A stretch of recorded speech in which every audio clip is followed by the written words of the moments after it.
شوہر: ارے کیا ہوا؟ کیوں پٹائی کر رہی ہو؟ بیوی: میں نے اس کو کہا کہ پڑھائی کر لو، اچھی بیوی ملے گی۔ کہتا ہے ابا نے اتنا پڑھا تو انہیں کیا ملا؟ سوچنے والی بات ہے۔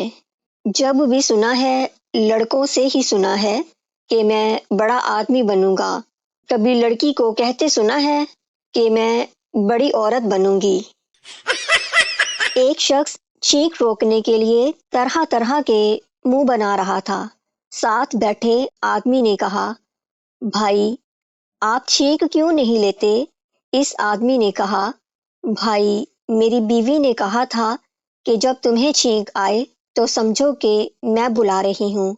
دوسرے شخص نے کہا، تو اس میں پریشانی کی کیا بات ہے؟ پہلا شخص: عجیب احمق آدمی ہو بھائی، میری بیوی مر چکی ہے۔ باپ: 2 سال بعد گھر کیوں واپس آئے ہو؟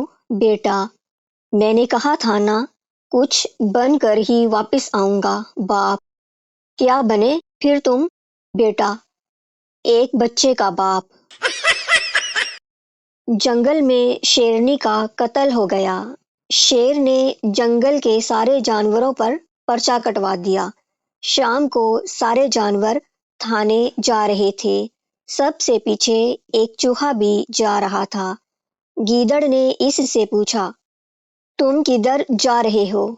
چوہے نے اپنی مونچھوں پر ہاتھ پھیرتے ہوئے کہا، تیرے لالے تے بھی 302 دا کیسے۔